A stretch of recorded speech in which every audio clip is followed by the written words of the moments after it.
제가 두 가지 자료를 보내드렸는데 하나는 그 푸른 눈의 목격자 이래갖고 그 독일 슈피겔지 기자인 것 같은데 그 기자가 무슨 방송국 기자가 그 광주에서 민중봉기가 일어난 걸 듣고서 도쿄 주제였던 것 같아요. 근데 과감히 넘어와서 한국인 기사를 잘 잡아서 그 통제하는 데 들어가서 찍은 다큐멘터리예요. 그걸 갖다가 이제 독일에서는 바로 방송을 했더라고요. 근데 이제 우리한테 그게 들어오는데 거의 4년인가 걸렸어요. 그 테이프 들어오는데. 그것도 아주 조악하게. 그것도 신부 한 분이 거의 목숨 걸고 테이프를 이렇게 몸에다 말아도 들어왔는지 어떻게 들어왔는지 하여튼 해갖고 겨우 반입을 해서 그게 저희가 이제 84, 85년도에 대학가에서 광주 항쟁의 그 참극 이래갖고 이제 보여줬던, 그리고 거기서 이제 사진으로도 뽑아내고 그 원본이더라고요, 결국. 저도 그걸 한참 지나서 알게 된 거죠. 2006년에 방영이 됐던데 저도 최근에 작년에서야 알았어요. 그 방영된 것을. 근데 이제 노무현 시기인데 그래도 이제 언론 자유라고 하는 맥락에서 어느 정도 열려 있었던 느낌이 이제 들더라고요. 그래서 그거는 제가 꼭 보시라고 했는데, 왜냐하면은 세세하게 광주의 어떤 그런 과정 그런 걸 제가 얘기하면 시간이 너무 길어지고, 그래서 영상이 제 강의보다 훨씬 그 뭐라 할까 전달력이 있기 때문에 그걸 좀 꼭 보라고 했고, 거기 첨부해서 그 넘어라고 80년대 아주 유명한 죽음을 넘어 시대의 어둠을 넘어, 그래서 처음에는 황석영으로 이렇게 나갔는데 황석영이라는 작가의 어떤 명망성을 갖고 나간 거죠. 그거 나가면 100% 이제 구속되고 이러니까.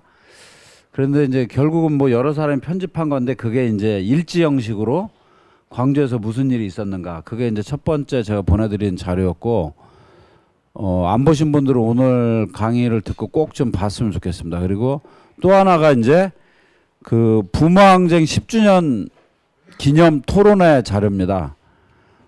그래서 그거는 이제 PDF로 돼 있는데 의외로 광주에 관한 책자나 자료는 굉장히 많이 나와 있어요. 근데 부산 마산항쟁이라고 불리는 대단히 중요한, 그리고 이미 광주는 폭발을 해서 막 가는 과정에서 터진 시위라고 한다면은 부마는 파열구를 낸 시위거든요. 근데 그 과정이 굉장히 그 흥미롭습니다.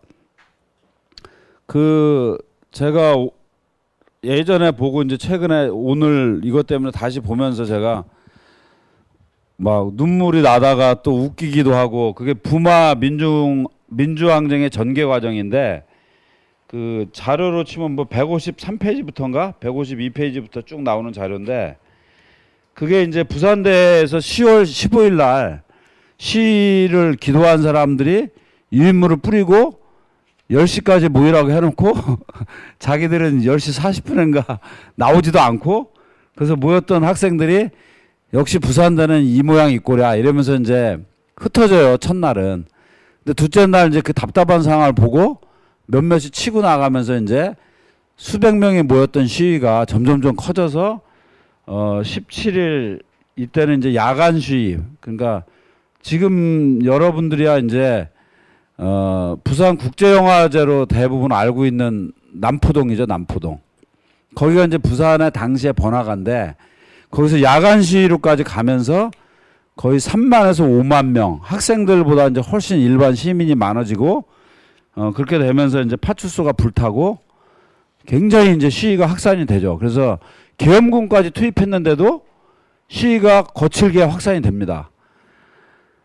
그래서 이제 그걸 둘러싸고 이제 이게 마산으로 또 이제 넘어가고, 마산에서 시위가 또 커지는데 10월 25일 날 밤이죠. 밤에 이제 그 문제를 어떻게 할 것인지를 둘러싸고 궁정동의 안가에 모여서 이제 이야기를 하다가 술을 먹었죠. 술 먹고 이야기를 하다가 결국은 김재규가 그 박정희를 이제 10월 26일 새벽에 이제 총으로 쏴 죽이는 거죠. 그래서 이제 소위 유신이 종지부를 찍게 되는 그런 어떤 과정에 대한 자료입니다. 그래서 오늘 이야기는 주로 제가 어느 정도 전제로 하고 그 과정에 대한 항쟁의 과정에 대한 부마항쟁이나 광주항쟁에 대한 과정에 대한 부분은 대충 아시는 걸 전제로 하고서 교훈을 좀 뽑아내는 쪽으로 그렇게 이야기를 하려고 합니다. 왜 부마항쟁과 광주항쟁이라는 79에서 80 그 우리 때 사람들은 아는데 김인숙이라는 소설가가 있어요. 연세대 출신인데 그분이 쓴 책이 79에서 80까지라는 소설이 있습니다. 3권짜리로 된. 그래서 저는 이제 어떤 사람은 87년부터 하고 어떤 사람은 전태일 분신부터 하고 어떤 분들은 뭐 일자부터 하고 이렇게 하는데 노동동사를 저는 부마에서 일단 하는 이유 중에 하나가 이 시기 79에서 80 시기가 너무나 잊혀져 있다. 그리고 광주는 뭐라고 할까요?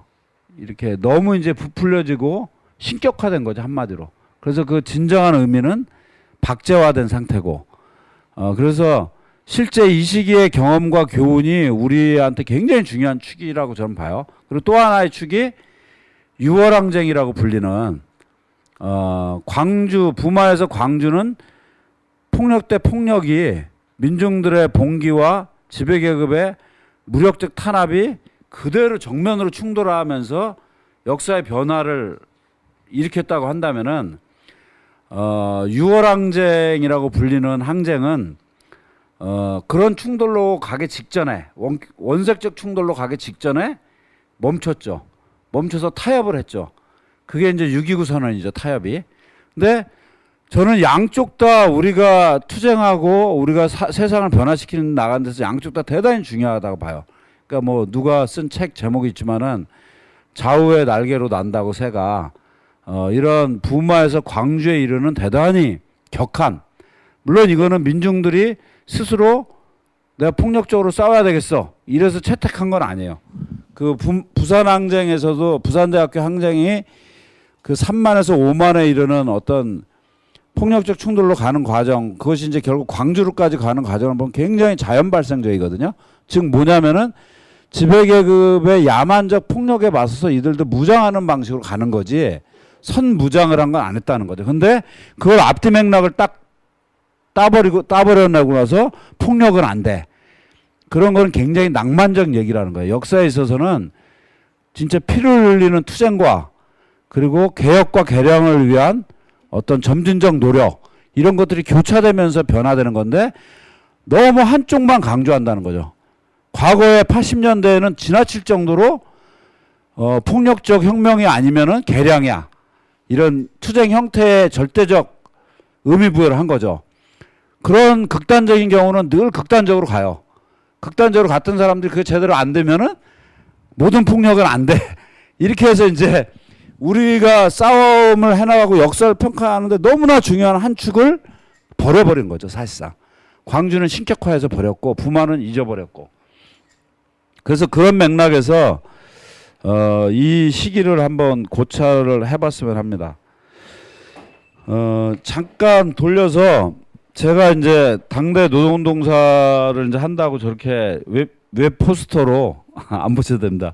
웹 포스터로 그 빙 돌고 나서 영동포에 있는 잘 아는 후배가 형님 꼭 노동운동사까지도 전 지구적이라는 그 타이틀을 붙여야 되겠습니까?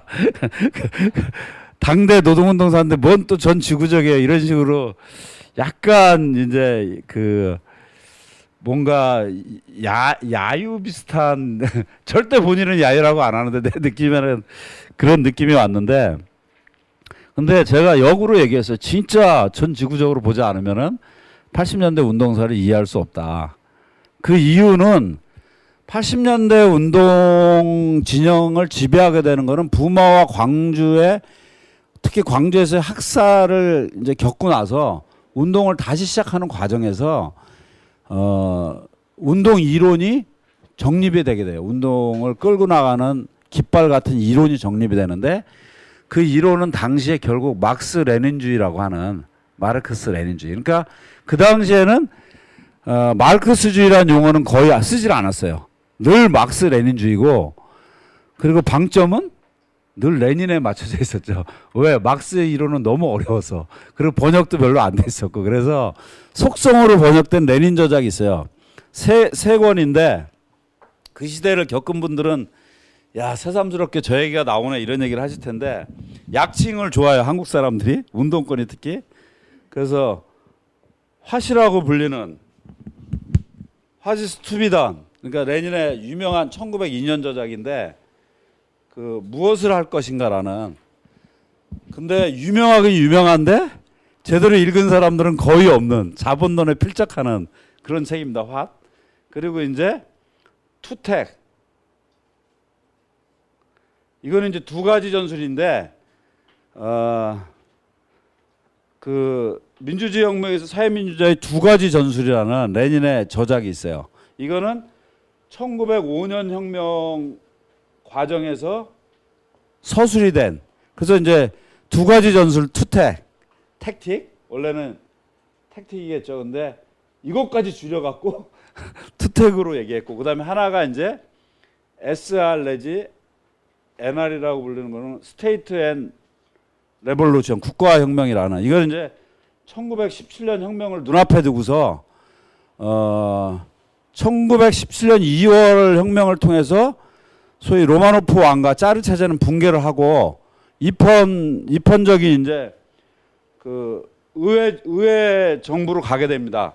근데 그거를 어떻게 할 것이냐를 둘러싸고, 그 케렌스키 정부라고 불리는 과도적인 정부를 어떻게 할 것인가를 둘러싸고, 일부는 저들이 부르주아 혁명을 완수할 때까지 기다려야 된다, 이런 입장이 컸고, 일부가 아니고 극소수 레닌은 저걸 타도하고 소비에트 체제로 프롤레타리아 독재를 전환시켜야 된다. 그걸 둘러싸고 쓴 책이 이제 국가혁명인데, 이 세 권의 저작이 어떻게 보면은 80년대를 지배한 막스 레닌주의, 그때는 마르크스 레닌주의라고 했죠. 막스 레닌주의에 레닌의 방점이 맞춰져 있고, 실제 레닌주의는 여러 저작이 있는데 이 세 권으로 압축이 되는. 그 얘기는 뭡니까? 이 노동운동 내지 사회주의 운동은 유럽에서 탄생한 것이고, 1800년대에 유럽에서 탄생한 것이고, 그것은 굉장히 강한 영향력을 미치게 됩니다. 특히 1917년 10월 혁명을 매개로 해서 특히 동아시아의 중국과 조선에 엄청난 영향을 미치게 돼요. 그래서 제가 그 러시아 혁명과 사회주의 이론 전반의 1차 충격은 1917년 러시아 혁명 직후, 특히 1919년 3.1운동의 이제 패배 이후에 급격히 사회주의 이론이 도입되게 됩니다. 그래서 1차 그것이 도입기죠. 그리고 그 다음에 또 한반도를 크게 휩쓴 게 2차 도입기가 있습니다. 이거는 소위 우리가 해방공간이라고 불리는 1945년 8월 15일에서 1950년 6.25라고 불리는, 물론 이거는 휴전이라는 용어가 대변하듯이 아직까지도 이 문제로부터 우리는 자유롭지 못합니다. 북한이라는 존재도 그렇고 남한에 존재하는 주체사상파라는 굉장히 큰 세력, 여전히 큰 세력이 존재함으로써 이 문제는 아직까지 이어지고 있는데, 딱 잘라서 이 5년 동안 소위 조선민주주의인민공화국이라고 불리는 북한이 소련의 어떤 지령에 의해서 움직일 정도로 강한 움직임을 갖고 있었고, 그리고 남한에 있는 남로당 박헌영 중심의, 이거 역시 소련의 지령에 의해서 움직이죠. 그 대표적인 선례가 처음에 반탁 쪽으로 가다가 1945년 12월 26, 7일 정도에서 모스크바 삼상회의에서 이제 한국 신탁 통치가 결의가 됩니다. 거기에 대해서 이제 처음에 좌익계도 반대를 합니다. 당연히 즉시 독립시켜라. 그런데 갑자기 남로당이 1946년 1월 2일 날 당 중앙회의를 열어서 찬탁이라는 용어 쓰지는 안 하고 모스크바 삼상회의를 우린 지지하겠다. 근데 사실 그게 찬탁이에요. 이렇게 되면서 엄청난 회오리가 일어나는데 이 막스 레닌주의 문제가 또 등장을 합니다.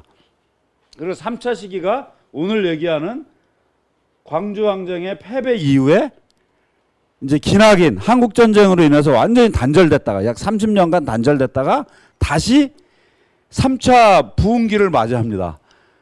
그리고서 이제 91년 이후 소련이 붕괴하면서 이제는 박물관에 가야 이 막스 레닌주의를 찾아볼 수 있는 상황이 돼버렸는데, 몰라요. 또 이러다가 언제 또 이게 튕겨나와서 우리 주위에 배회할지 모르는데 저는 배회를 시켰으면 하는 생각이 드는 사람이지만 어쨌든 그런 어떤 역사적 맥락을 갖고 있습니다. 그래서 그렇기 때문에 80년대 운동을 이해하는 데 있어서는 결정적으로 이 사회주의 운동 내지 마르크스 레닌주의 운동이라고 불리는 운동에 대한 이해가 없이는 80년대 논쟁이라든지 과정을 파악하기가 대단히 어려워요.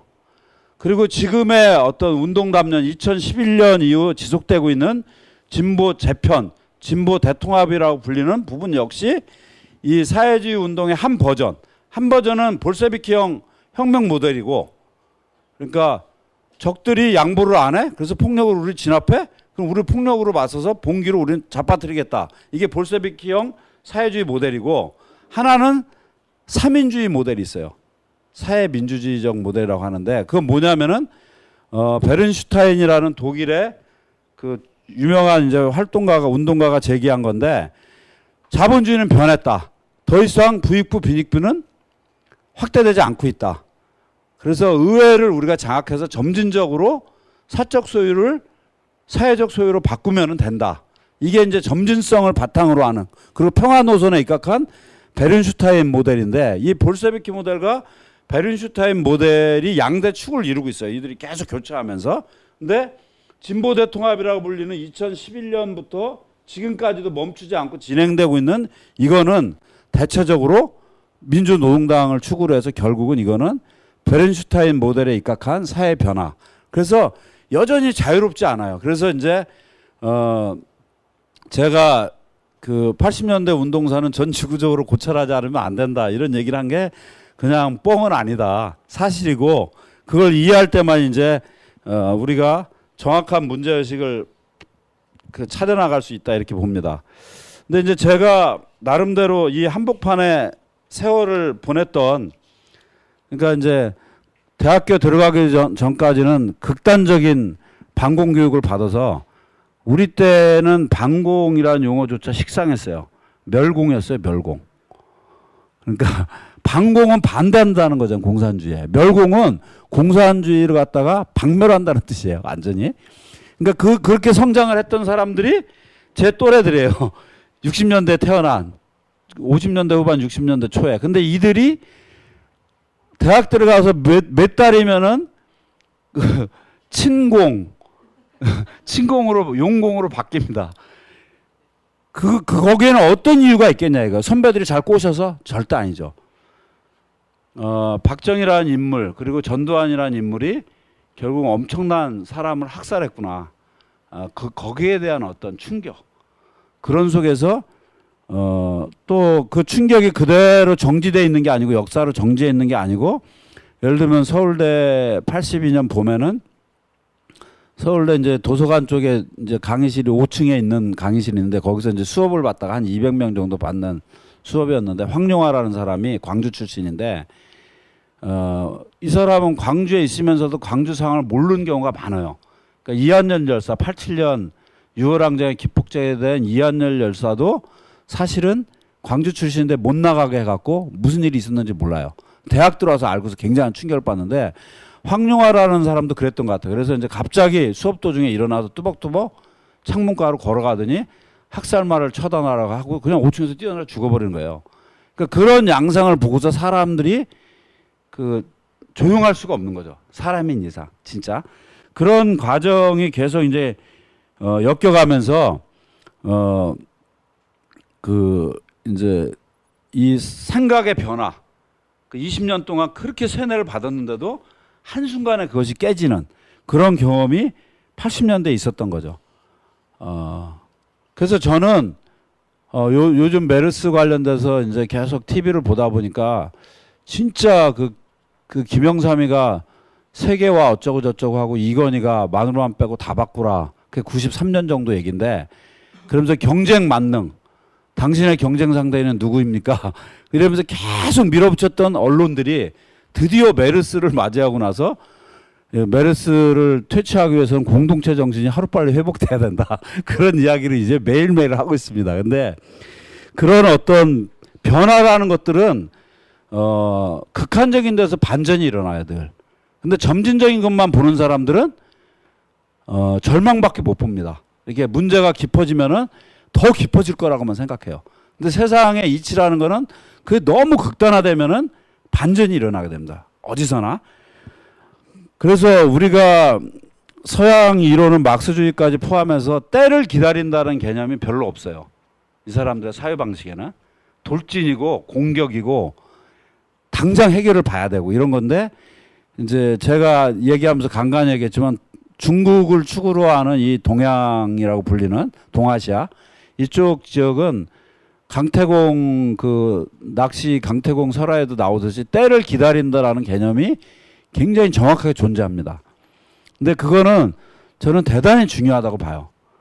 그래서 서구는 막스주의를 포함해서 그런 개념이 너무 없었기 때문에 운동 이론으로 치고는 치명적인 약점을 저는 갖고 있다. 이렇게 제 입장에서는 보고 있습니다. 그래서 이제 나의 경험, 제 경험을 조금 얘기해 보면은, 그래서 이제 생각이 변해갖고 이 막스주의라는 것들을 이제 제대로 공부를 해야 되겠구나. 그래갖고 이제 82년도에 제 지도 교수가 꽤 유명한 막스주의자로 알려진 분인데, 그분을 찾아가서 막스를 제대로 공부하려면 뭐부터 해야 됩니까? 그랬더니 그럼 해겔부터 해야지 이러시더라고요. 해겔부터. 그래서 우리는 해겔하면 관념론자인데, 예, 알겠습니다. 그래서 이제 해겔 책 중에 정신현상학이라는 책이랑 논리학이라는 책이 있는데 그 두 권을 읽어야만이 막스의 이론이 이해가 가능하다 그러더라고요. 그래서 제가 머리가 나쁜 편은 아니라고 생각을 하고 도서관에 올라가서 그 책을 딱 구했어요. 구하고서 한 10분 만에 집어던지고 내려왔어요. 나는 막스주의를 배울 수 없구나. 뭐 이거는 검은 건 글씨고 흰 건 종이다 이상을 알 수가 없는 첫 페이지부터 이게 한글로 쓰여져 있지만 거의 암호문을 능가하는 그 얘기는 뭐냐면은 우리의 지적 풍토하고 너무 다르다는 거죠. 그 서구의 지적 풍토 전반이. 그건 막스주의까지 포함돼서 그렇고, 그래서 우리 80년대 운동사를 보면 끊임없는 수입의 역사입니다. 타구 운동 이론을 끊임없이 번역 능력이 되는 사람들이 수입해서 마치 자신의 창작물인 것 같이 쫙 팔다가 뭔가 새로운 또 신품이 어디서 그 개발이 되면 또 그걸 또 들여와서 또 팔다가 이러다가 끝났어요. 그래갖고 진짜 중요한 문제를 저는 간과하고 말았다 이렇게 보고, 거기서 가장 중요한 문제가 오늘 나눠드린 자료에 나오는 이야기입니다. 그러니까 이 부마에서 광주에 이르는 격동에 79년, 80년에 한국 사회 속에서 얻어야 될 교훈이라는 거는 이제 이 토대와 대중의 역동성이라고 이제 80년대에는 많이 얘기했는데, 인간의 어떤 행동, 특히 투쟁이라든지 이런 행동에 있어서는 경제적 관계가 굉장히 중요한 역할을 한다는 거죠. 그래서 그 부마에서 광주에 이르는 그 79년의 시기를 보는 데 있어서 세계 경제 위기라는 당시에 굉장한 위기가 존재했습니다. 그리고 제2차 오일 쇼크라고 그래서 중동 전쟁의 여파로, 이 두 번째는 중동이 아니고 이란이 혁명이 일어나서 호메이니 지도 아래 이슬람 혁명이 일어나서 팔레비라는 약 30년간 박정희를 능가하는 독재 정치를 했던 팔레비 정권이 붕괴하고 이란이 미국 통제 시스템에서 빠져나갑니다. 그게 아직까지 지속되고 있어요. 그 과정에서 한마디로 석유도 국유화하고, 그래서 이미 영미 쪽에 그 주요 그 세븐, 그러니까 칠공주라고 불리는 걸프 이런 등등 굉장히 큰 석유 메이저들을 쫓아내버리고 국유화를 해요. 굉장히 충격적인 사건이에요. 그 당시에. 그러면서 이제 유가가 약 3배에서 4배를 뛰었다고 합니다.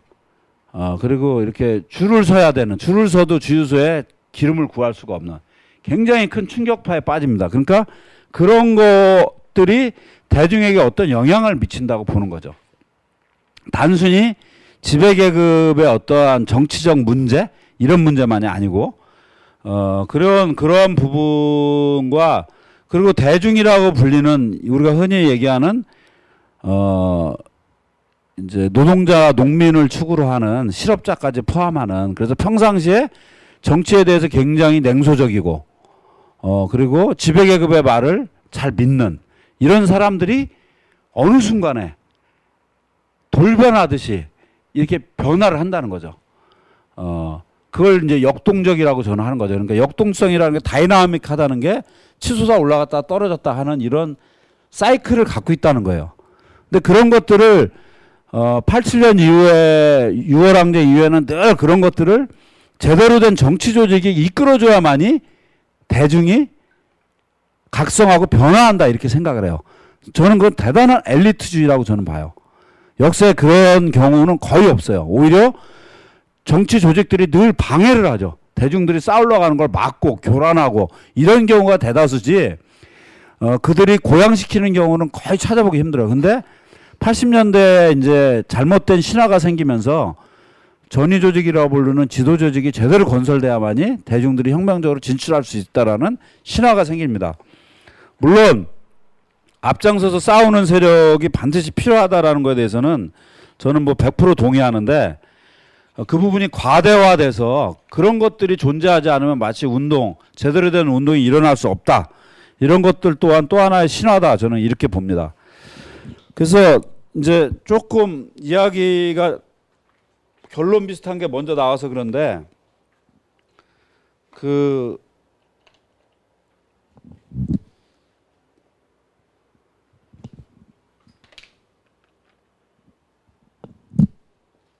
네. 광주에서 결국 해방국까지 창출이 되고 나서 진압이 되죠. 그래서 우리가 80년대 유인물을 쓸 때는 늘 이천 광주 영령이 우리를 지켜보고 있다. 그래서 늘 학살자가 2,000명 정도가 될 거라고 늘 봤어요. 그랬는데 이제 김영삼, 김대중 이 시기에 이제 광주 민주화 항쟁으로 이제 국가에서 공인을 받고 피해자들 신고를 받고 이렇게 했는데 그 과정에서 파악된 사람들은 약 260여 명 정도로 현재까지는 알려져 있어요. 물론 이제 파악이 안 된 사람들이 상당수 더 있을 수 있다고는 보는데 그래도 2,000이라는 숫자에는 훨씬 미달이 되는 거죠. 근데 어쨌든 간에 이렇게 이제 하고서 처절한 패배로 이제 막을 내린 거예요. 막을 내렸는데 여기서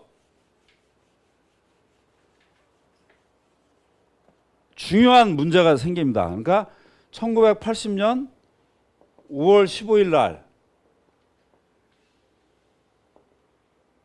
서울역 회군이라는 사건이 생깁니다. 뭐냐면은 이제 10월 부마항쟁을 어떻게 진압한 거를 둘러싸고 진압할 것인가를 둘러싸고 차지철 박정희는 야 이거 어영부영 하다가 이란 같이 혁명으로 전복될 수 있다. 그러니까 사전에 그래서 차지철이 얘기하죠. 300만에서 500만을 캄보디아에서 이미 학살했는데 멀쩡하다.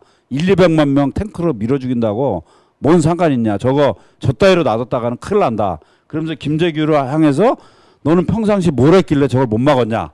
이런 식으로 이제 추궁을 하는 거죠. 근데 김재규 얘기는 여기서 뭔가 김영삼 제명이라는 문제가 정치적으로는 결정적인 거예요. 10월 4일 날 김영삼을 제명시키거든요. 당시 공화당보다 더 득표를 많이 한 신민당의 당수인데 총재인데 총재를 갖다가 뉴욕타임즈하고 기자회견 비슷한 거래요. 그 김영삼이. 그러면서 이제 카터가 이때 왔다가 가는데 카터가 여기 옴으로써 박정희의 어떤 통치에 플러스를 시키고 갔다. 근데 박정희 정부야말로 인권에 가장 어긋나는 정부인데 니네가 이런 식으로 해서는 안 된다 그러면서 미국은 압력을 넣어서 한국이 민주화되도록 해야 된다라는 외신 기자회견을 해요. 그걸 갖고 이제 막 공화당이 박정희를 포함해서 매국노 어쩌고 저쩌고 하면서 이제 사대주의자 어쩌고 저쩌고 하면서 김영삼을 제명을 시킵니다. 10월 4일 날.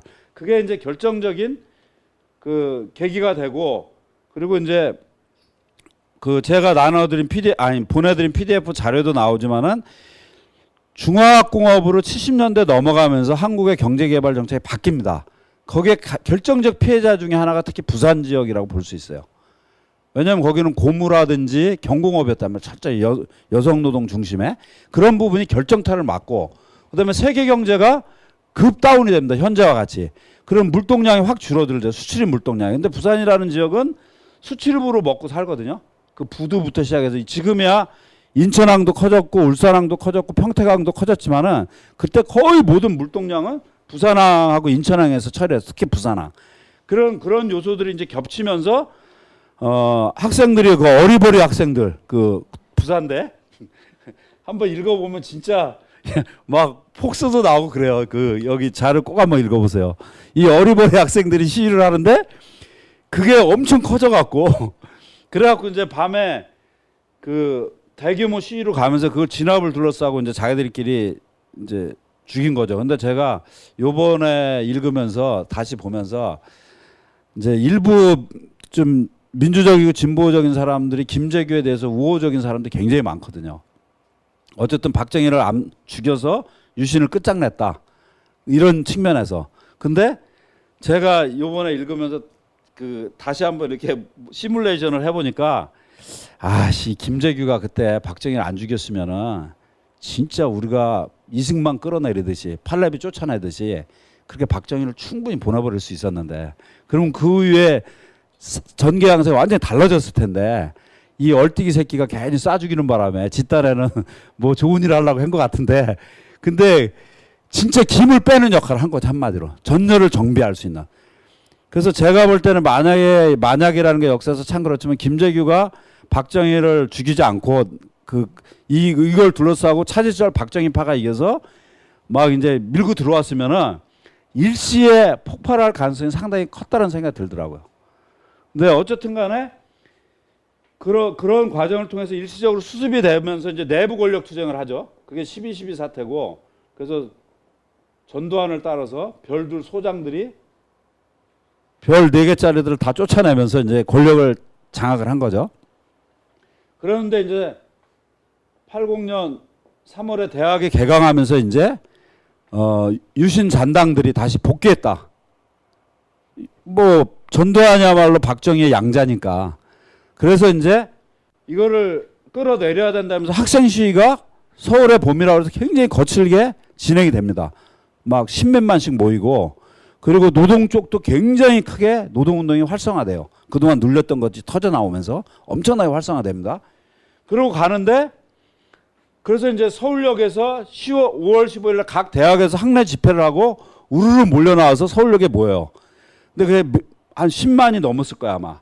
그리고 이제 시위가 격렬해지죠. 사람이 많이 모이면 일단 격렬해지거든. 그런 과정에서 막 차몰고 그 전경들 저지선을 깨나가고 막 이런 양상이 벌어져요. 근데 이날 밤에 총학생 회장들이 이화여대에 모입니다. 앞으로 어떻게 할 거냐. 그걸 둘러싸고 근데 일부 그 누군지 찾아내야 되는데 어떤 사람이 쿠데타의 빌미가 될 수 있다 이렇게 되면 이미 쿠데타는 일어났는데 그래서 우리가 빌미를 안 주기 위해서는 퇴각을 해야 된다. 그래서 싹 잠수함을 탑니다. 도망을 간 거죠 다. 그랬는데 5월 17일 날 제주도가 당시 계엄 상태였는데 11.6 이후에 계엄 상태였는데 제주도가 제외돼 있었어요. 그러면은 여전히 이제 그 육군 참모총장이라고 불리는 이자의 역할이 제한적이에요. 전국 비상계엄에 비해서. 근데 이날 5월 17일 새벽에 0시에 제주도까지 포함해서 전국적 비상계엄으로 때리고 그러니까 군부가 완전히 장악을 하는 거죠. 그리고 김대중을 내란 음모 혐의로 김대중과 그 한 수십 명을 내란 음모 혐의로 전격적으로 체포를 하게 됩니다. 그래서 이제 서울의 봄이 끝이 나게 되는 거죠.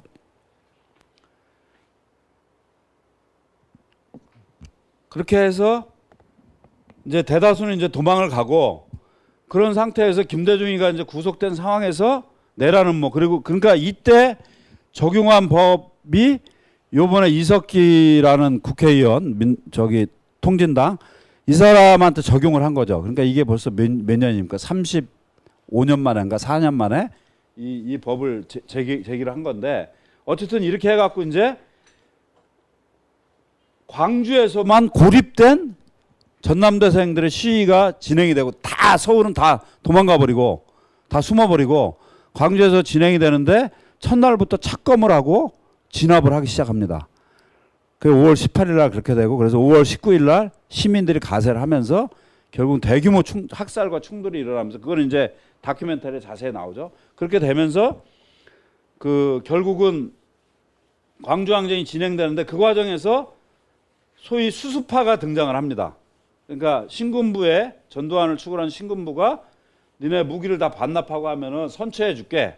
그러니까 종교계 교수 뭐 해갖고 그 유명한 사람들이 앞장을 서서 이 광주 당시에는 도청이죠. 도청에 있는 시민군한테 가서 무기를 반납하라고 계속 종용을 하게 됩니다. 근데 이제 그래서 대부분이 반납을 하고 한 200여 명이 마지막까지 이제 사수하다가 이제 많은 사람이 거기서 죽게 되는데 그 중에 이제 윤상원이라는 그 전남대 그 학생운동 출신 이 사람도 이제 그 과정에서 죽게 되는데 그런데 이제 이렇게 마치고 나서 이제 그러니까 이제 대부분의 운동권들은 고개를 들 수 없다라는 이야기가 나오게 된 거죠. 이때 다 도망을 갔으니까. 그러고서 이제 80년대 81년 정도부터 우리는 왜 패배했는가? 이걸 둘러싼 논의가 이제 시작이 되게 됩니다. 주로 도망갔던 놈들이 이 논의를 주도하죠.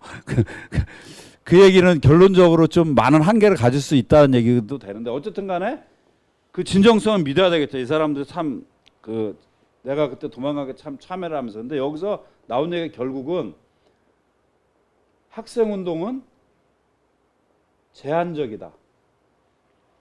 결국은 끝까지 싸웠던 사람들, 그래서 죽은 사람들, 그리고 구속됐던 사람들 직업을 분류해 보니까 주로 노동자라든지 그 다음에 그 소위 이제 실업자, 그리고 요즘으로 그때는 룸펜이란 프롤레타리아트라는 용어를 그때는 많이 남발해서 썼는데 불안정 노동이라고 할 수 있죠. 요즘식으로 얘기하면은 뭐 구두를 닦거나 음식점 중국집 배달을 하거나 이런 이제 주변부라고 얘기하는 이런 분들이 압도적으로 많았어요.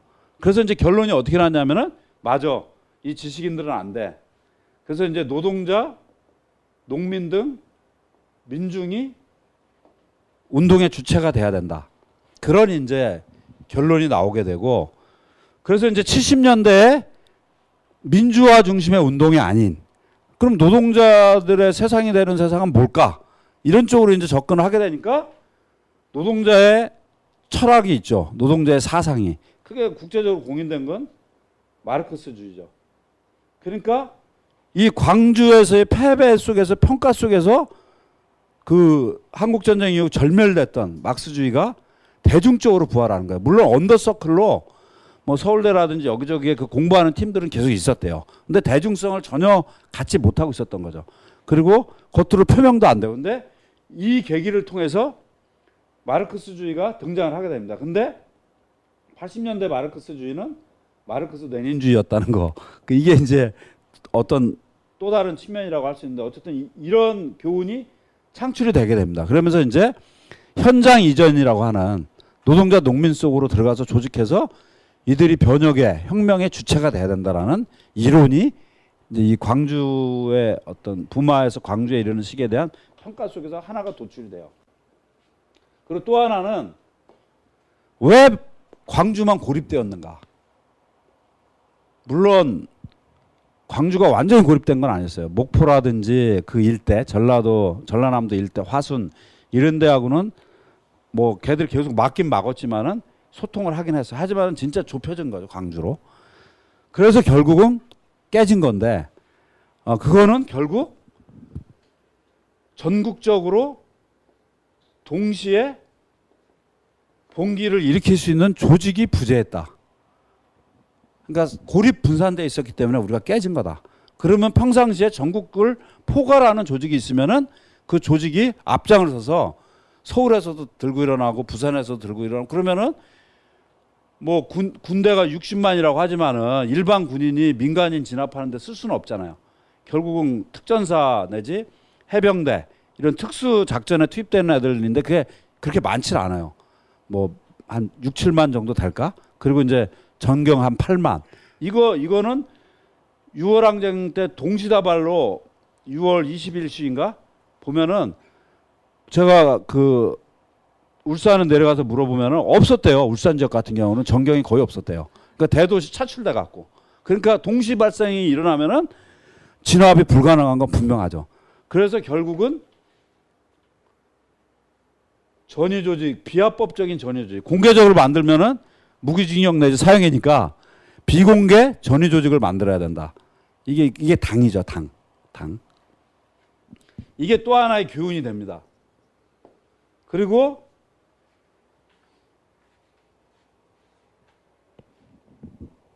세 번째는 미국 문제가 제기가 됩니다. 그러니까 광주 그 일지를 보게 되면은 그런 얘기가 나와요. 그 당시 항공모함, 미국 항공모함이 서해안으로 올라옵니다. 근데 광주 사람들이 그 당시 어떻게 생각을 했냐면은, 야, 드디어 이 공수부대를 혼내주려고 미국이 우리를 지원하러 왔다, 우리 시위대를. 이렇게 처음에 환호를 했대요. 근데 그 목적이 뭐였겠습니까? 미국 항공모함은 이 남한의 혼란을 틈타서 북한이 내려오지 않을까 해서 이제 경고하기 위해서 올라왔다는 거예요. 그렇게 되면서 이제 결국 나중에 보니까 전시작전권을 미군이 갖고 있고, 현재 미군이 갖고 있잖아요. 그래서 공수부대와 특히 육군 그 부대들도 노태우 사단이나 구사단이나 이런 데가 다 차출돼서 내려오거든요. 그게 미국의 그 허락하에 진행이 된 것이다. 이렇게 이제 되는 거죠. 그래서 이제 그 반미 시위라는 거는 거의 금기 사항이었던 거죠. 한국 전쟁 이후에. 근데 여기서 대중적으로 반미 투쟁이라는 것이 대중적으로 제기가 됩니다.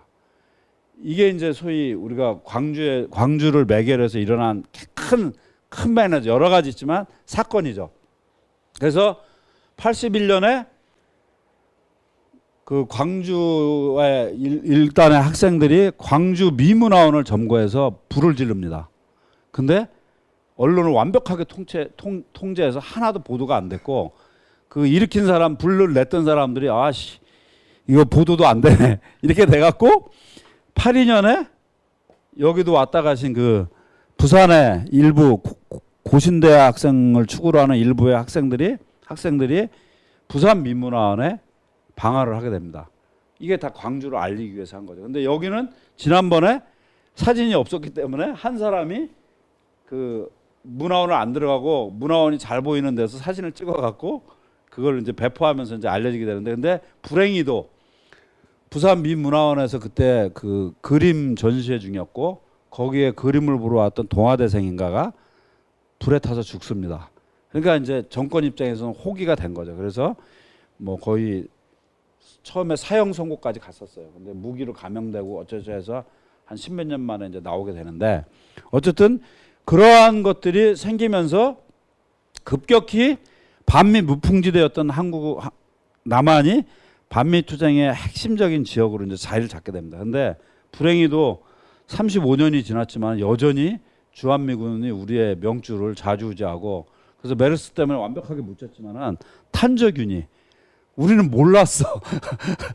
그게 페덱스로 왔다며. 페덱스로. 근데 이제 그 주한미군은 지들끼리 그 절대 그걸 뭐라 그러지? 그러니까 검색을 안 당하는 시스템이에요. 주한미군이 보내는 물건, 받는 물건은 직접으로 왔다 갔다 해갖고 엄청난 일들이 거기서 벌어지는데, 글로 와야 될 물건이잖아요. 탄저균이라는 게 실험으로 온다 해도. 근데 그게 페덱스로 왔다는 게 말이 되냐 이거지. 근데 그래갖고 제가 베네수엘라 활동가들이 한국에 왔을 때 한 4년 전에 엄청 혼났어요. 베네수엘라 운동가들한테. 혼난 핵심이 뭐냐면, 야, 니네가 운동가 맞냐?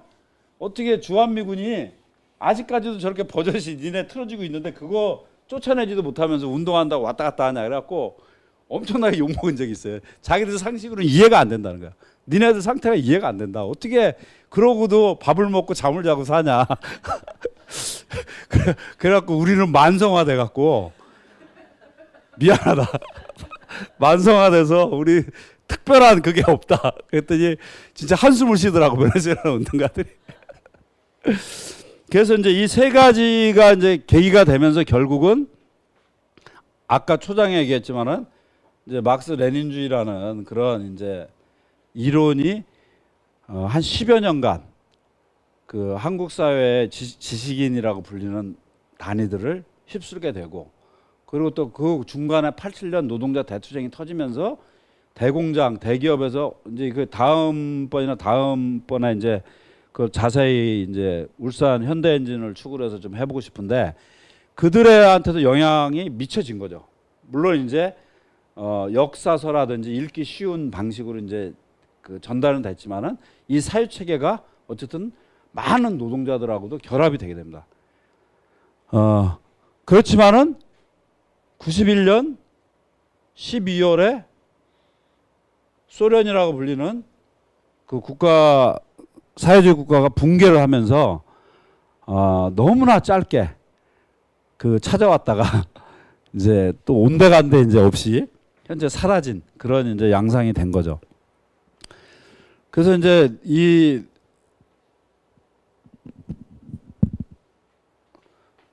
부마항쟁에서 광주에 이르는 이 시기의 경험이라는 것은 이러한 상당히 중요한 교훈을 우리한테 남겼다. 지금은 이런 것이 있었는가 할 정도로 사회에서 이런 것들이 다 잊혀져 가고 있지만은, 이런 당시에는 거의 모든 사람들은, 운동하는 사람들이라면 다 여기에 이제 초점을 맞추게 되었고, 그리고 이제 광주를 평가하는 데서 그런 평가가 그 당시에는 대단히 큰 흐름이었던 것 같아요. 그러니까 1983년 가을엔가 민주화운동 청년연합이라고 당시 민청년이라고 불리는 단체가 출범을 했어요. 그 김근태 씨라고 이런 양반들이 주도를 한 건데, 근데 이 사람들의 상징 로고가 두꺼비예요. 이게 맞나? 두꺼비인데, 두꺼비 설화가 있대요. 한국 사회에 내려오는. 그게 뭐냐면, 두꺼비가 이제 알을 갖게 되면은 일부러 독사한테 먹힌대요. 그러면 이제 이 두꺼비의 피부에 독이 있잖아요. 그래갖고 독사가 결국 죽는데요. 그렇게 되면 이제 자기 죽은 거하고 이제 그 독사의 어떤 그 몸체 있잖아요. 이게 이제 새끼들의 먹이가 되면서 이제 번식이 된다. 그래서 이제 민청년이 뭐라고 한 거냐면, 전두환한테 우리를 죽여봐. 그 대신 네가 죽는 거야. 이런 모토가 그때 운동 방식이었던 거죠. 그러니까 그거는 도망갔던 자기 자신들에 대한 그 참회, 그때는 그 반성이, 진정성이 진짜 있었던 것 같아요. 그래서 우리를 죽여봐라. 그래서 진짜 김근태라는 양반은 거의 죽음 직전까지 가죠. 전두환이가 알아서 죽여줄게 이렇게 된 거죠, 사실은. 그러한 양상이었다는 거. 그리고 이제 제가 한 번씩 얘기하지만은 이 82년이라는 해가 되게 중요한데, 그 부산 미문화원 그게 있었고, 그 다음에는 가을에 박관현이라는 이 사람도 전남대 총학생회장이었어요. 80년대 당시에. 그랬는데 윤상원하고 아주 절친이었어요. 나중에 광주 도청에서 끝까지 사수하다 죽은 윤상원하고. 근데 윤상원 동지가, 관현아 너는 피해라. 어차피 여기서 일단락이 돼야 되는 거고, 그 다음 운동을 있는데 네가 그걸 재건해야지. 너는 조직가니까 피해라. 이렇게 얘기해갖고, 그래 알았다. 그러고서 이제 잠수함을 탄 거예요. 탔는데 이제 그 참사가 일어난 거죠. 그리고 이 사람은 구속이 돼요. 결국 잡혀서. 그래갖고 이제 82년도에 광주 학살에 대한 어떤 책임을 물으면서 단식 투쟁을 들어가요. 박관현이라는 사람이. 그랬는데 이 진짜 단식을 한 거예요. 그러니까 물을 안 마시면서 한 거죠. 근데 우리가 하는 지금 운동권이 하는 단식은 다 물을 마시면서 하는 거잖아요. 물을 안 마시면서 해갖고 한 20여 년 만인가 죽어요. 그 광주 교도소에서 죽게 되는데, 이때 이제 광주 교도소에서 계속 전두환한테 강제 급식을 시켜야 된다. 계속 이제 제기를 한 거예요. 이렇게 호스 끼워갖고 강제로 묽은 죽을 내려보내거든요. 근데 전두환이 딱 뭐라 했냐면, 야, 그 새끼 까부는 거야. 그리고 자꾸 그렇게 하면 그렇게 되는 거야. 그래서 지가 목숨을 버릴 리가 없다. 까부는 거니까 놔둬라. 근데 진짜 죽은 거예요. 그래갖고 이제 그 이후에는 이제 다 강제 급식을 당하죠. 징역에서 단식을 하게 되면. 근데 그런 이제 이 시대적 상황을 제가 말씀드리기 위해서 그런 얘기를 하는 거예요. 이런 걸 다 빼버리고 뭐 서른 잔치는 끝났다. 이런 사람들의 보면은 그 굉장히 그 뭐랄까 낭만과 이런 거에 취해서 이렇게 호기 비슷하게 이렇게 운동을 한 걸로 묘사되는 경우가 후일담 문학이라고 하는데, 그런 거를 공지영 뭐 그다음에 최영미 서른 잔치는 끝났다. 그런 걸 보면은 물론 그런 측면이 없었던 건 아니죠. 20대 애들이 경결하면 얼마나 경결하겠습니까? 그런 구석도 분명히 있지만은 사실 많은 걸 지배한 건 아까 같이 황룡화 같은 사람 한둘이 아니에요. 그런 사람들이 갑자기 학살만을 처단하라 이렇게 죽고 이런 일들이 연쇄적으로 발생이 되는 거죠. 그러니까 그런 속에서 80년대 운동의 한 축이 이제 진행이 된 거다. 그렇게 이제 말씀드릴 수 있을 것 같습니다. 그래서 이게 굉장히 큰 사건을 제가 짧게 말씀드리니까 상당히 좀 버겁긴 한데, 그래서 오늘 나눠드린 자료를 보게 되면 이제 하나가 그 이거 있죠, 이 검은 거. 이게 이제 그 함께 있는 동아시아 근현대사라는 1, 2권짜리 책이 있는데 여러 명이 쓴 건데, 한국사, 중국사, 일본사 한 사람들이 같이 이제 집필하고 서로 봐주고 한 건데, 거기에 의하면은 오늘 하는 얘기와도 연동이 있지만 결국 간접세, 모두에게 통용되는 간접세의 어떤 고율로 간접세가 진행되는 것들이 농민 봉기의 주된 베이스를 이루고 기초를 이루고 있다. 그래서 이제 우리가 80년 이 시기를 보는 데 있어서 7980년을 보는 데서 1977년에 만들어진 부가가치세가 전형적인 그래서 가장 소득이 낮은 단위가 역진성이라고 하는데, 그런 거를 가장 높은 세금을 뜯기게 되는 이런 구조로 가게 된 거죠. 그러니까 이런 요인들이 거대한 봉기 배후에는 항상 도사리고 있다라는 거. 그런 것들을 봉건 시대지만은 아주 잘 정리를 해놨어요. 그래서 제 강의가 예전에 제가 강의할 때 주로 지주 소작 관계가 악화되면서, 즉 처음에 새로운 왕조가 만들어지면은 지주가 5를 갖고 소작농이 5를 갖다가 나중에 이제 점점점 후기로 가면은 지주가 6, 7을 갖고 소작농이 2, 3을 갖게 되는 과정에서 결국은 봉기가 일어난다. 이런 설명을 제가 많이 했는데 이 책을 제가 잘 보니까 그거보다는 지주 소작 관계보다는 이러한 모두에게 그 포함되는 어떤 세금들 이런 것들이 폭증하는 것이 봉기의 주된 원인이고 봉기의 완강성을 밀어붙이는 요인이었다라는 거. 그래서 제가 좀 잘못 알고 있는 부분에 대한 이야기입니다. 그래서 그걸 좀 보시면 좋을 것 같아요. 이 책이 되게 재밌는 책입니다. 그리고 이제 제가 오늘 마지막 결론으로 말씀드릴 거는 아까 이야기 중간에 나왔는데 80년대 막스주의 운동이라는 것은 대단히 한계성을 갖고 있다라고 저는 보는 거예요. 그러니까 10년이라는 세월 동안 그 핵심을 이해하는 것들이 만만치 않았겠지만은 제가 볼 때는 이제 이 운동이라는 것들이 갖는 어떤 이중성, 역동성, 다면성 이런 것들이 존재하는데 대단히 정태적으로 운동을 봤다. 그래서 크게 이제 자료는 보시면 되고, 이제 마르크스라는 사람이 본 정세관하고 레닌의 혁명적 정세관 요 두 가지만 제가 일단 이야기를 하고서 마무리를 짓겠습니다. 먼저 레닌의 혁명적 정세관을 보게 되면 마르크스주의자들에게 있어서 혁명적 상황 없이 혁명은 불가능하다는 사실 1페이지요. 맨 아래 두말할 나위 없다. 나아가 모든 혁명적 상황이 혁명으로 귀결되는 것도 아니다. 일반적으로 볼 때 혁명적 상황의 징후는 어떤 것들인가? 다음 세 가지 중요한 징후를 지적해낸다면 우리는 실수를 저지르는 일 따위는 없을 것이다.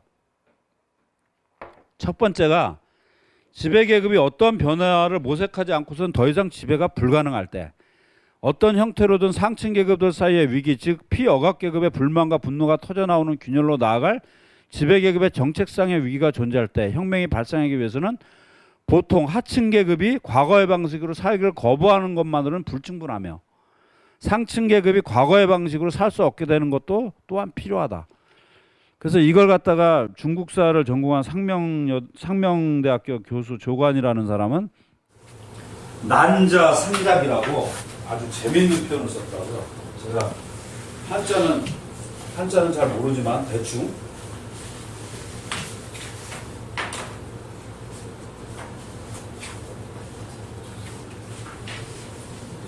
난자 상작인데 이 난자 요즘 군도라는 이 자자겠죠. 그러니까 난리는 상층에서 만들어낸다. 의외의 얘기죠. 그래서 그 러시아 혁명 5부작 다큐멘터리 MBC에서 했던 그걸 봐도 일부에서 그런 이야기가 나요. 그 당시 짜르 궁정은 혁명을 일으키는 엔진이었다. 계속 그 추문과 그 요즘 박근혜 하는 거 좀 비슷해요. 그런 걸 계속 불러 일으키고 그럼으로써 지배계급 내부에서 야 쟤들 갖고 안 되겠어. 이래갖고 자기들끼리 균열을 일으키는 거죠. 그래서 제가 비유를 많이 하는 게 사람들이 뭐 시를 쓰고 글을 쓸 때 봄에 새싹들이 그 딱딱한 지각을 뚫고 나온다고 그러잖아요. 표현을. 절대 그게 아니고 이제 봄이 되면 얼었던 그 땅들이 이렇게 갈라집니다. 따뜻해지면서 그 틈으로 나오는 거지. 뚫긴 뭘 뚫어요. 그 여린 싹이. 그거는 절대 불가능하고. 그래서 이 균열 이거는 지배계급 내부의 어떤 그런 거죠. 지배계급 내부에 쟤들이 통치해서는 안 되겠다. 큰일 나겠다. 그래서 그걸 교체하는 과정에서 온갖 해묵은 것들이 다 기어 나오게 되고 그걸 보고 사람들이 분노하고 그리고 이렇게 어떻게 탄압할 것인가를 둘러싸고 또 갈라지고 이러면서 이제 점점점 사건이 걷잡을 수 없이 커져나가는 그러한 측면이 존재한다는 거죠. 그래서 이건 레닌의 대단히 탁월한 지적이라고 볼 수 있어요. 그리고 두 번째는 피어갑 계급의 고통과 결핍이 평상시보다 훨씬 심해졌을 때. 그러니까 이걸 갖다가 여기에 이 책 검은 이 동아시아 근현대사에 보면은 아주 재밌는 첫 번째 있잖아요.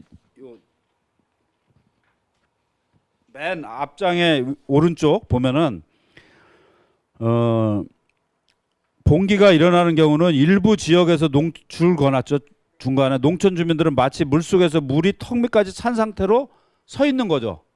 근데 그 상황에서는 봉기가 일어나질 않아요. 근데 거기에 물결이 조금만이라도 익사하게 될 지경에 놓여 있다라고 묘사한 바 있는데 그렇게 농민은 턱 밑까지 찬 물 이 상태에서는 참고 있다는 거죠.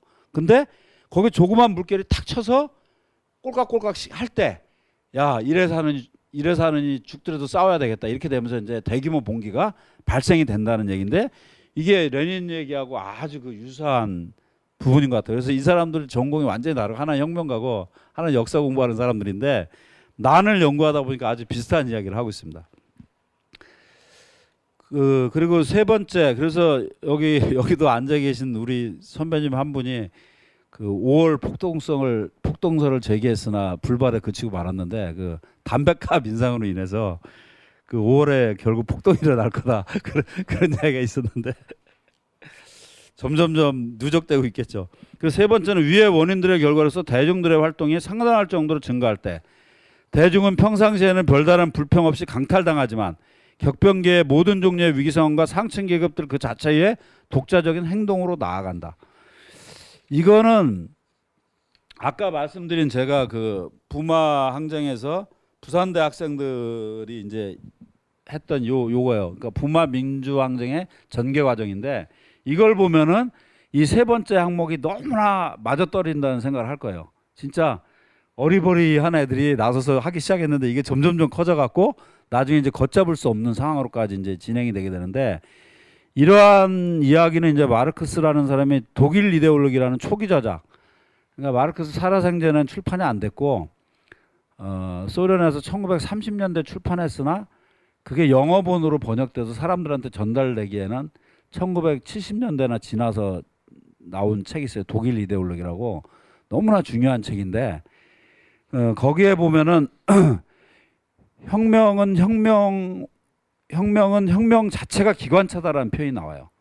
그러니까 뭐냐면은 시위가 한번 일어나기 힘들지 한번 일어나고 그 지각을 뚫고 나오기 시작하면은 그 자체가 이제 힘을 가지면서 전진한다는 거죠. 그래서 빠르게 각성하고 그 과정에서 사람들이 10년에 깨달을 거를 단 이틀 만에 깨닫고 이러면서 이제 그 자체가 밀고 나간다는 거죠. 그래서 처음에 조직이 저렇게 없는데 어떻게 저렇게 큰 시위로 갔을까? 정면으로 맞섰을까? 그는 그 자체의 싸움의 그 동학에 의해서 그렇게 간다는 거예요. 그 제가 87년에 춘천에서 징역을 살 때 제 아래에 전남대생이 저하고 같이 징역을 살았는데 이 친구가 이제 장흥 출신인데 광주항쟁 때 광주에서 고등학교를 다니다 보니까 시민군으로 참여를 한 거예요. 근데 이제 해방구 시절에 이제 군인들이 물러나고 광주를 스스로 통치하던 해방구 시기에 이제 자기가 잠을 자려고 하는데 늦게 들어서 자려고 하는데 잠이 잘 안 오고 그래서 새벽 일찍 일어났는데 서울로 치면은 아 저기 어디야 저 구리 그쪽 방면이 글로 군인들이 다시 진격해 올 것 같다 그런 느낌이 이제 든대요. 근데 그때는 뭐 휴대폰이 있어요. 저 집에 전화도 거의 없던 시절인데 있는 집들 말고는. 그래서 거길 가면은 새벽에 동트기 전에 5월 말쯤 되는데 가면은 굉장히 많은 사람들이 비슷한 생각을 갖고 나와 있대요. 거기에. 그러니까 이렇게 뭔가 꿈틀거린다고 하거든요. 이게 혼연일체가 돼서 그 안에 그 분위기에 감염이 된다 그러죠. 그러니까 그런 일이 없고서는 역사는 진행이 되지 않거든요. 근데 이제 우리가 이런 요소들을 다 잃어버리고서 이제 할 수 있는 얘기는 뭐 계급 투표를 하게 해야 된다. 그런 표현들 있죠. 하나마나한 얘기들. 당위적인 얘기들. 제가 뭐 좋아하는 분이지만 홍사 선생님 같은 분 왜 계급이 계급을 배신하는가. 그런 굉장히 그 일반적인 이야기들, 하나마나한 이야기들 이런 것들로 인기를 얻어요. 근데 실제는 거기서 나올 수 있는 결론은 거의 없어요.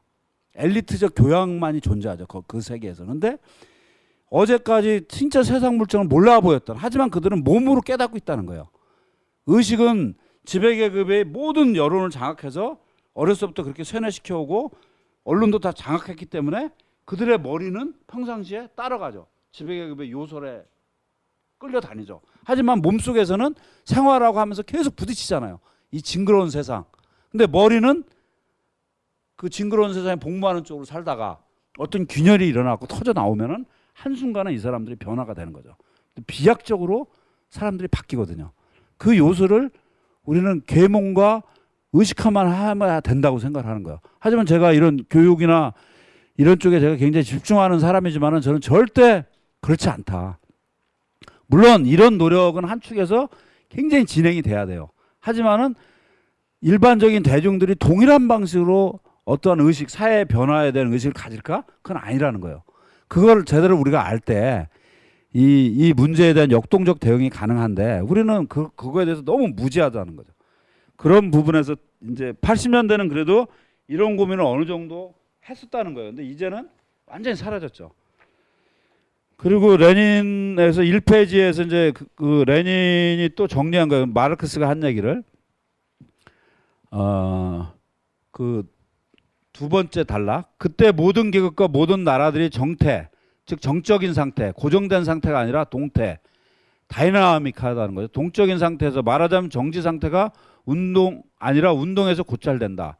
이 운동의 법칙들은 각 계급들의 경제적 조건에서 생각난다. 이 운동 자체는 과거의 관점에서만이 아니라 또한 미래의 관점에서 고찰되고 게다가 완만한 변화로밖에 보지 못한 진화론자들의 천박한 이해에 의해서가 아니라 변증법적으로 고찰된다. 이거는 이제 레닌이 애써서 이렇게 애매하게 썼지만은 아까 말한 베른슈타인류의 카우츠키 이런 사람들의 완만한 그런 걸 이야기하는 거죠. 점진적. 마르크스는 엥겔스에게 보낸 편지에서 이렇게 쓰고 있다. 커다란 역사적 발전에서는 20년이 하루에 지나지 않는다. 설사 그 후에 또한 20년을 하루로 압축한 날들이 올 수도 있지만 그래서 거북이 걸음같이 느릿느릿하게 진행되는 소위 평화적 시기와 천둥이 치듯이 위대한 날이 오는 이런 시기가 역사에서는 교차돼서 돌아간다는 거예요. 그리고 이거는 몇몇 사람의 의지에 의해서 이런 시기가 왔다 갔다 하는 게 아니라는 거예요. 심지어 당 같은 조직도 이런 상황을 인위적으로 만들 수는 없다는 거예요. 이런 상황이 왔을 때 우리가 굉장히 큰 서핑을 하듯이 그 파고를 어떻게 타고 넘을 거냐의 문제 잘 이용해서 이런 건 존재하지만은 이 상황을 만들었다가 해체시키고 이런 거는 그 누구도 하지 못한다. 이러한 역사의 완만함과 급격함이 교차되는 것들을 우리가 제대로 이해할 때 역사에 대응하는데 우리가 실수가 없다는 거죠. 그래서 이제 우리가 79에서 80 시기는 이런 급격한 변화기라고 보면 되고 6월 항쟁 이후에 지금까지 이어지는 이 시기 87년인데 이제 2년 있으면 2017년이면 30년이 되잖아요. 근데 나는 이거 옛날에 읽을 때 그렇게 느릿한 시기가 그렇게 길게 지속될 수 있을까? 20년 가까이 이랬는데 한국이 30년 가까이 지루한 상황이 계속되고 있는 것 같아요. 근데 이 과정에서 뭔가 응축되고 있는 거죠, 사실은. 역사적으로 본다면은.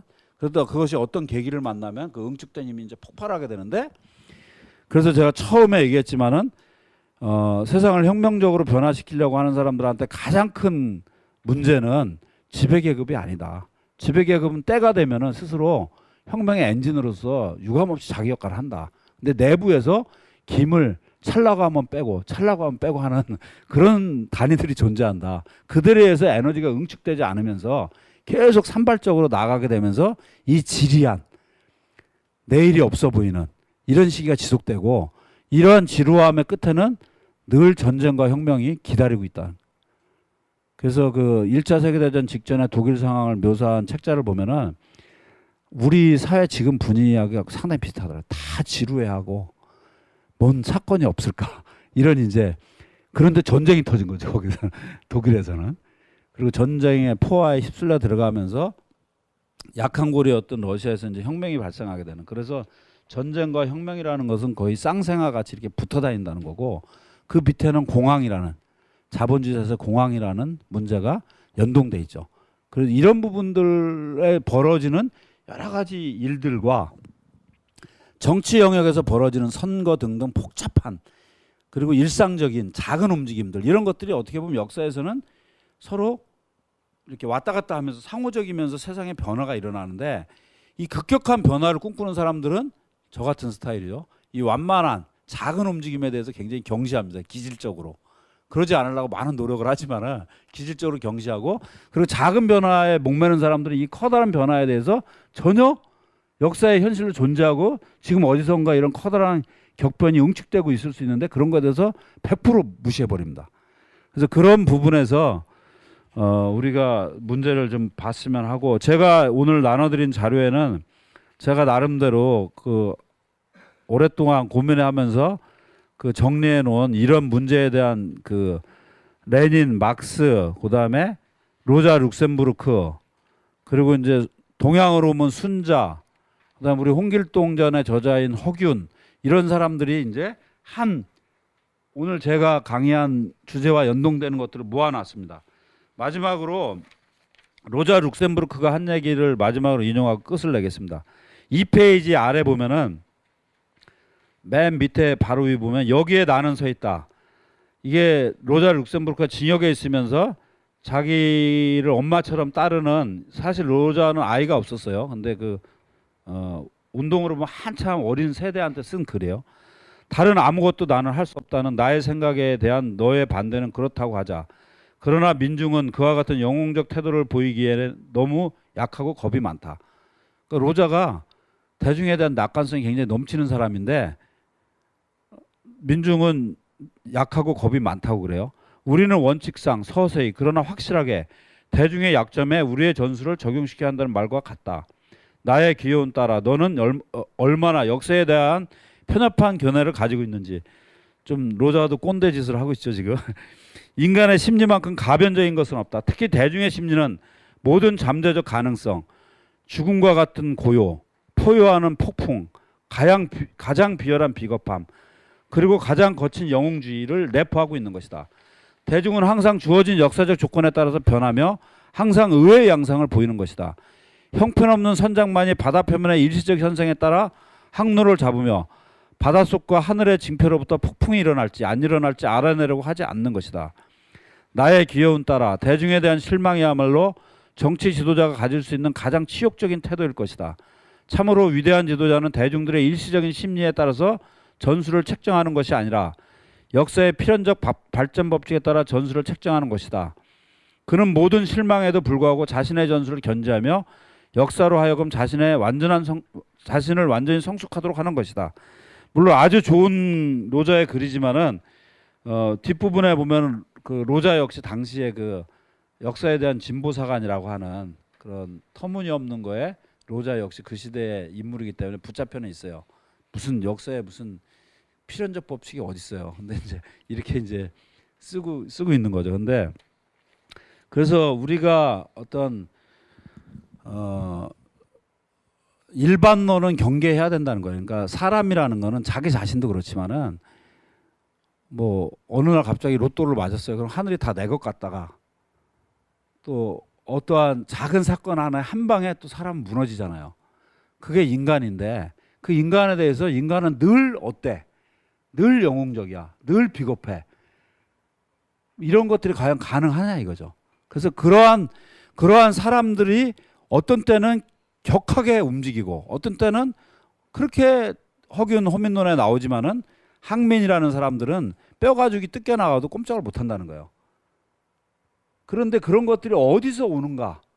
그리고 그것을 이 세상을 바꾸려고 하는 사람들은 어떻게 포착해내고 어떻게 그 부분을 타고 넘어야 되는가? 활용해야 되는가? 이러한 어떤 문제의식이 중요한 것이지 뭐가 어떻다 저렇다 하는 얘기는 굉장히 관념적인 얘기에 불과하다라는 것을 어떻게 보면 로자는 얘기를 하고 있는 거죠. 그래서 그런 맥락에서 나눠드린 자료를 이렇게 꼼꼼히 보시면은 제가 무슨 얘기를 하려고 하는지 좀 잘 느낄 수 있다고 생각합니다. 예, 오늘 제가 준비한 부분은 여기까지고 여기와 관련돼서 뭐 질문이나 있으면은 토론하고 싶은 사항이 있으면 제기해 주시기 바랍니다. 예. 아까 그 막스주의의 한계성을 말씀하셨지 않습니까? 그 한계성의 요체는 뭡니까? 그리고 지금은 뭘로 대체를 하고 있습니까? 그러니까 이제 제가 얘기한 거는 막스주의 일반의 한계를 오늘 얘기하지는 않았고 이제 80년대에 도입한 한국의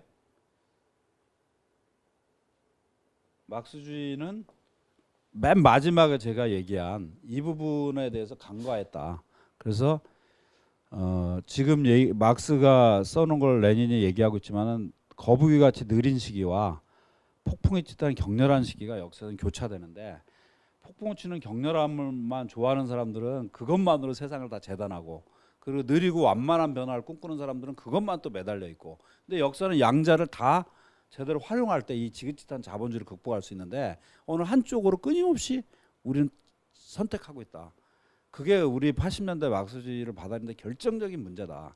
그리고 그것을 제가 오늘 여기 12페이지에 걸쳐서 그렇지 않은 맥락들을 제가 찾아서 막스주의 이론가들한테도 찾았고 그리고 이것이 범세계적 현상이라는 측면에서 순자라든지 허균의 호민론이라든지 뭐 피터 터친이라는 사람이 이븐 할둔이라는 아랍의 역사가 있는데 그 사람을 인용한 거라든지 그런 걸 이제 첨부해 놨어요.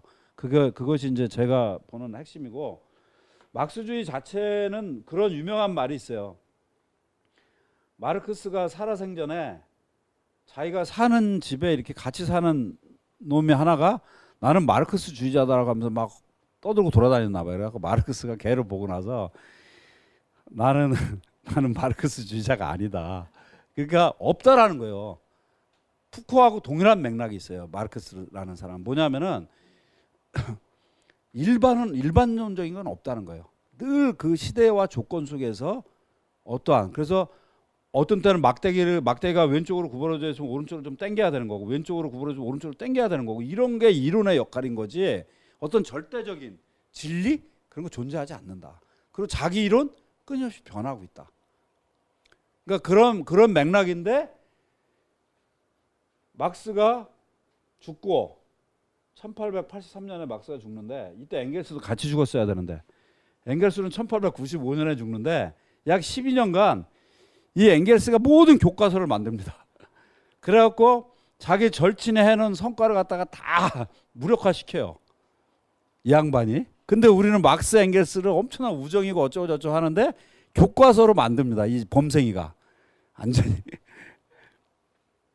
그래갖고 이제 제이 인터내셔널이라고 불리는 그 이제 막스는 제일 인터내셔널 이끌었는데 제이 인터내셔널이라고 독일 사회민주당, 뭐 프랑스 사회당, 영국의 또 무슨 당에서 굉장히 크고 강한 조직인데 이 지도자들이 주로 앵겔스, 그다음에 러시아의 플레아노프, 그다음에 독일의 카우츠키 뭐 등등 쫙 있어요. 이 사람들이 이 마르크스주의를 갖다가 교조화하고 생명력을 뺏어갑니다. 뺏어가면서 천박한 진화론으로 만들어요. 막스가 아까 얘기를 하잖아요. 그 정세 얘기하면서 완만한 진화밖에 못 보는 자들. 근데 자기의 핵심 제자들이 다 완만한 진화밖에 못 보는 자들로 가버려요. 그래갖고 이제 사이드 제자들, 소외된 제자들이 누구냐면 레닌이나 로자 룩셈부르크는 이제 그 이 수제자들이 아니고 반개들인데 이들이 그나마 막스의 이론과 정신을 구축해 가죠. 하지만 이제 로자는 독일이라는 한계, 독일에서 운동을 했기 때문에 독일 운동의 한계에 많이 붙들려 있었고 레닌은 가끔 이탈해요. 과는 앵겔스 과예요. 그 레닌도 완전 범생이과인데 가끔 1914년 이렇게 큰 사건이 일어났을 때 잠시 이탈해서 번뜩이는 글을 써요. 행동을 하고 그러다 그 시간이 지나면 또 범생이가 돼서 교조하고 이런 이제 제가 굉장히 과단성 있게 얘기하는데 어쨌든 그런 맥락에서 제가 보는 막스주의 한계는 점진적 진화론으로 결국 다 포섭이 되고 말았다는 거. 그리고 그 얘기의 핵심은 뭔가 절대적 진리가 있고 그걸 찾아낸다라고 보는 그런 서양 철학 기본에 깔려 있는 그 경향들로부터 자유롭지 못하다는 거예요. 막스주의 역시. 근데 가끔가다 마르크스, 레닌 이런 자들이 로자 이런 사람들이 한 번씩 이탈을 해요. 근데 어느 날 보면 그 제자들이나 핵심들이 지가 또 스스로 다시 교조화시켜놓고 그런 것들이 반복되고 있는 게 아닌가. 그래서 뭐 제 입장에서는 모든 이론, 마르크스까지 포함해서 모든 이론은 우리가 갖다 써야 될 도구에 불과하다. 그래서 문제의 핵심은 우리가 당면한 문제가 과연 무엇일까? 나 자신이 아니면 인류가 지금 당면한 가장 큰 문제가 무엇일까? 그거를 던져놓고 그거를 풀려고 하는 자세에서 이론을 갖다 쓰는 거지. 어떤 이론을 완벽하게 이해하고 나면 세상이 완벽하게 이런 거는 완전히 그 잘못된 거라고 저는 보는 거죠. 근데 우리 운동의 막스주의와 관련된 우리 운동 이론사는 뭔가 완벽한 이론을 체득하고 나면 그 다음에 세상이 잘 보일 거다라는 그런 거꾸로 된 그런 데 늘 사로잡혀 있고 그래서 제가 한 번씩 얘기를 해요. 여기 정수명 동지 볼 때 지금 인류가 당면한 문제 중에 가장 심각한 게 뭐라고 생각해요? 하나만 꼽으면 두 개 얘기해도 되고 세 개 해도 돼. 메르스. 오. 인류는 아닌 것 같은데 메르스는. 근데 대부분이 그런 생각을 안 해요. 어떤 뭐 무슨 어디 랭킹 이런 거 좋아하면서 요즘 허핑턴 포스트 코리아 이런 게 이제 그 편법으로 그 방법으로 굉장히 사람들의 주목을 끌잖아요. 뭐 몇 대 뭐 이런 거. 근데 의외로 운동하는 사람들이 진짜 인류를 괴롭히는 굉장히 심각한 문제가 뭘까? 대부분 박근혜 욕하고 박근혜 비아냥거리는데 다 꼽혀 있고 실제 진짜 박근혜를 넘어서서 인류가 가장 심각한 문제가 무엇일까? 저는 이게 정답은 저는 없다고 봐요. 그래서 각자 생각하는 것 같고 토론을 하는 게 저는 중요하다고 보는 건데 그 자체의 노력을 안 한다는 거지.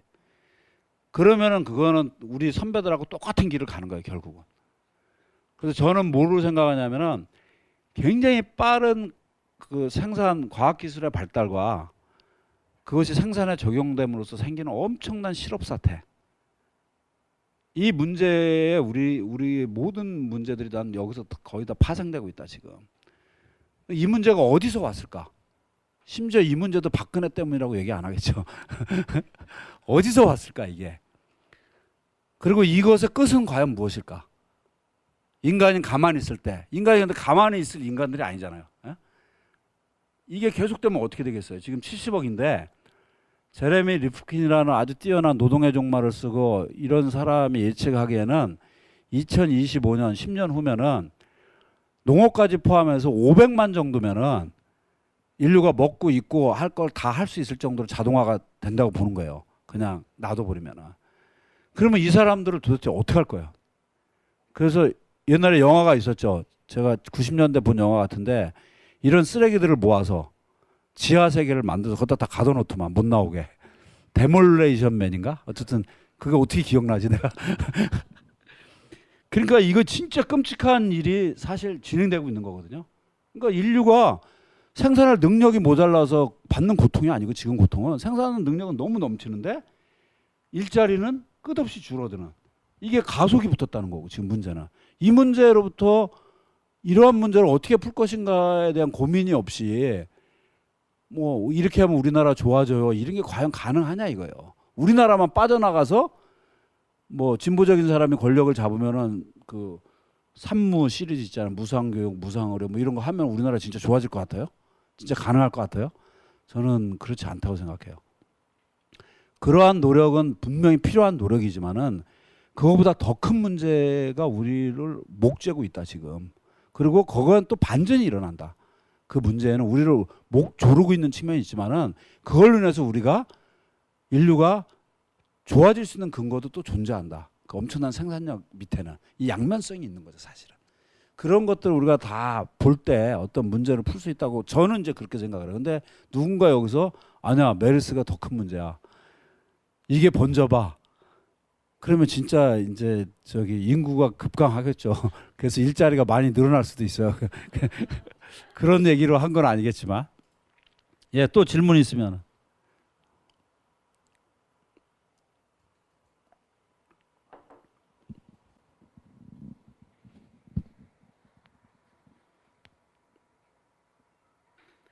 그러니까 제가 겪어본 바로는 이러한 문제의식이 부마에서 광주에서 한 87년 6월 항쟁 전까지는 뭐 상당히 많이 존재했어요.